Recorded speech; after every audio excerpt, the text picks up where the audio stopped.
La plupart d'entre vous qui venez me voir en soins individuels ou en séance collective, en général, vous êtes appelés à aller vers ce processus d'ascension et vous êtes des gardiens de la Terre. Des gardiens de la Terre, sachez que vous ne pourrez pas ascensionner avant que la Terre n'ascensionne, car tel est votre contrat galactique. Je sais que pour beaucoup d'entre vous, être incarné sur Terre, c'est par moments difficile. Difficile parce que vous ne trouvez pas forcément votre place. Je vous le dis, vous ne pourrez aller vers ce processus d'ascension tant que vous n'acceptez pas votre incarnation terrestre. Car à travers vous, c'est le plan de Shambhala qui doit descendre. Oui, il est nécessaire, impératif, que vous puissiez accepter pleinement cette incarnation et prendre conscience, réaliser quelle part vous venez apporter à Gaïa qui est en train de se renouveler, de revêtir sa robe énergétique de 5e dimension.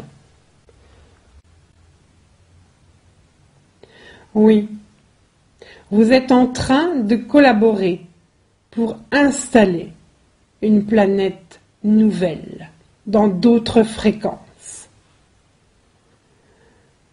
Et cela a été réalisé grâce notamment au travail d'activation des différents codes galactiques. Je vais vous parler, si vous le voulez bien, pendant quelques instants là, de ces différents codes galactiques. Il y a eu un travail effectué le 11 janvier 1992 sur un vortex Yang, là, en Égypte, sur le plateau de Gizeh, où une porte éthérique au-dessus de Khéops s'est ouverte. Depuis cette date, les travailleurs de lumière sont appelés à collaborer avec Gaïa. Si vous vous observez vous-même depuis cette date, vous pourrez voir à quel point vous vous êtes transformé, à quel point vous avez grandi, vous avez évolué, vous vous êtes retrouvé en famille stellaire. Un autre vortex d'énergie qui a été ouvert a été l'activation du code 1320. Ce code met définitivement fin à l'ancien code 1260, où il y avait 12 heures, 60 minutes, etc. etc. Le 1320 vous met directement en résonance avec l'ancien calendrier galactique Maya et va vous donner l'inspiration de votre fonction sur Terre et de ce que vous avez à réaliser pour servir le bien commun. Un autre code important de la Terre a été l'activation du code 1212, qui est le code de l'archange Michael. Ce code a permis aux légions de Michael de nettoyer toutes les énergies de l'ombre qui étaient placées en orbite autour de la Terre. Et puis il y a eu un code qui a été le 1221. Ce code a été activé par moi-même, Cristal Chaya, un 12 octobre 2004, au Pérou, non loin du Machu Picchu, dans un vortex Yin, où 30 personnes se sont réunies à cet endroit pour faire descendre des cristaux maîtres qui avaient été sauvegardés sur Anne dans la constellation d'Orion et qui ont été maintenant retranslatés sur Terre pour agir sur l'ouverture de conscience, pour également rééquilibrer tout l'aspect yin de cette humanité. Ces cristaux sont donc entrés en action depuis le 12 octobre 2004. Le prochain code vibratoire de la Terre qui est en train de commencer à descendre là, c'est le 21-21. C'est le code du 21-12-2012, où la Terre va rentrer définitivement dans un état d'unité. D'ici là, humains de la Terre, vous devez fraterniser. In Lakesh. Je suis un autre toi-même, disent les Mayas. Et cette conscience doit petit à petit rentrer à l'intérieur de vous. Comment cette conscience peut-elle vous pénétrer, émaner à travers vous?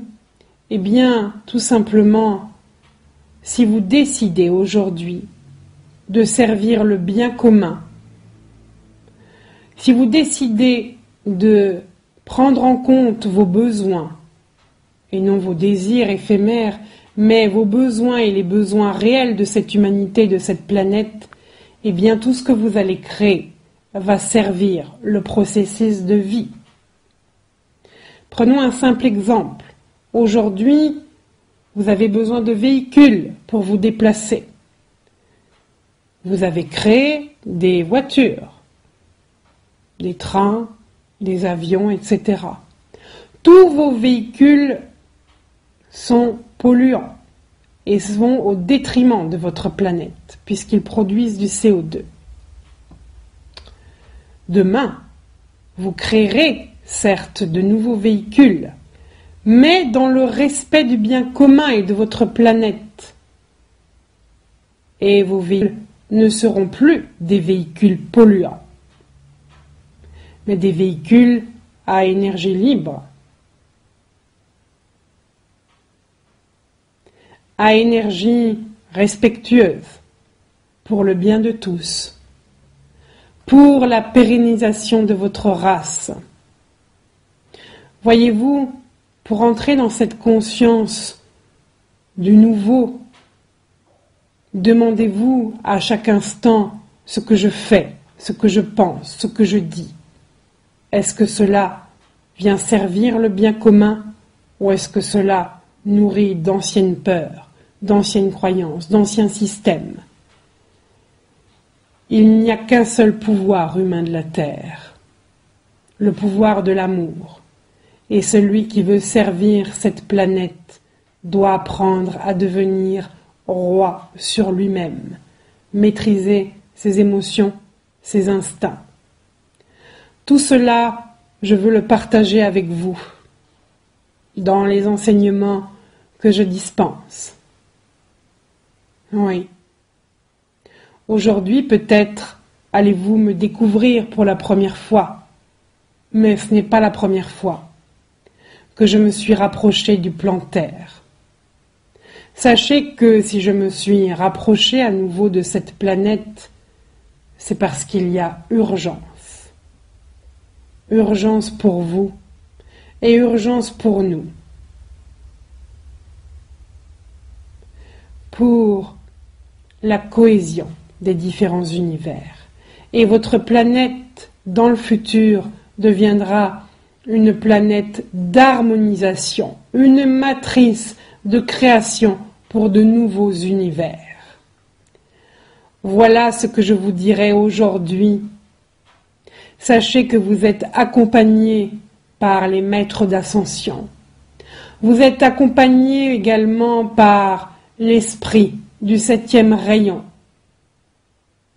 par le maître Saint-Germain qui vous offre cette clé de transmutation à travers le feu violet. Le feu que je vous propose est le feu du 1er rayon. C'est également un feu de transmutation. C'est un feu qui agit dans les structures. Et ce feu agira dans toutes les structures et aussi dans vos structures politiques et économiques et éducatives. Voilà ce que je vous dirai aujourd'hui, humains de la Terre. C'est suffisant pour le moment. Soyez pleinement remerciés pleinement accompagné dans votre processus d'éveil. Pleinement accompagné. Et à travers le feu du premier rayon, recevez mes bénédictions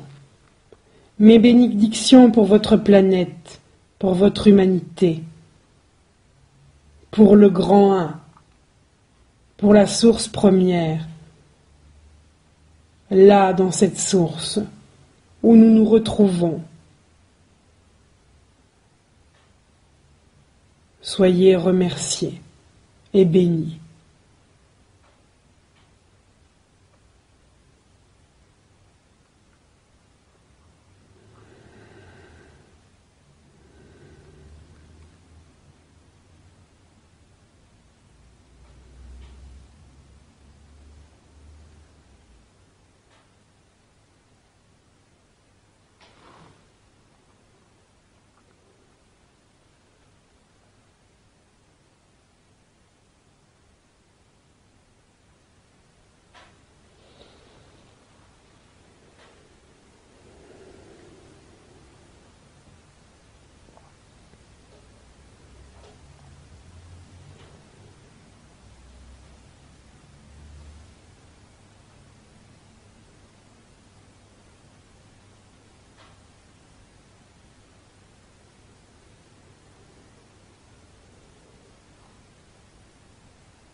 Voilà, donc c'était un moment que nous avons partagé ensemble avec Kristal Chaya.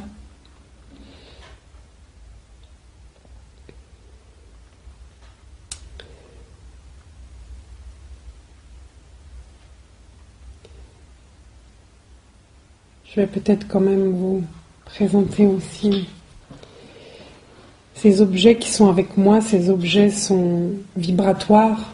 Ils ont bien sûr une histoire, mais ils ont surtout une énergie. Ici, il y a un œuf, un lingam. Il représente l'unité des mondes. Ici, on peut voir la forme de Kristal Chaya, aussi son symbole. Son symbole est le cygne. C'est pour cela qu'il y a des signes ici, c'est pour cela aussi qu'il y a des signes sur le livre. Il y a aussi ici dessiné la constellation d'Orion. Et derrière, j'ai tout simplement fait mettre le portrait du maître Babaji, le Yogi Christ, puisque Kristal Chaya, dans sa précédente incarnation, a été un yogi et il a été dans la lignée de Babaji. Ici, il y a un amas de cristal. Alors, il est composé de plusieurs petits cristaux parce que, justement, ça représente l'idée de fraternité. Tous les êtres qui sont différents et uniques et qui s'unissent dans ce cœur pour collaborer et travailler ensemble. À chaque fois que je le regarde, je pense à tout ce travail de fraternisation qu'il reste à faire sur cette planète et mon envie de collaborer à cela aussi. Mon envie de m'unir avec mes frères et sœurs humains pour ensemble construire un monde différent, un monde dans le respect et dans l'humilité aussi. Là, il y a des plumes, différentes plumes d'oiseaux. Alors, je ne sais plus quel oiseau cette plume représente, mais les autres plumes blanches, ce sont des plumes de cygne. C'est ce qu'a bien voulu nous donner un cygne, un oiseau, et c'est en lien direct avec l'énergie de Kristal Chaya, puisque son symbole est le cygne, c'est le signe de la discrimination, c'est le signe de l'unité aussi. Et là, avec moi, il y a toujours un crâne, que j'ai reçu il y a 2 ans de cela, en 2007, oui c'est ça. Kristal Chaya m'a demandé d'aller voir 2 crânes de cristal, 2 crânes maîtres qui sont venus en France, Max et Shannara, Et il m'a dit tu vas aller là-bas parce que je vais te donner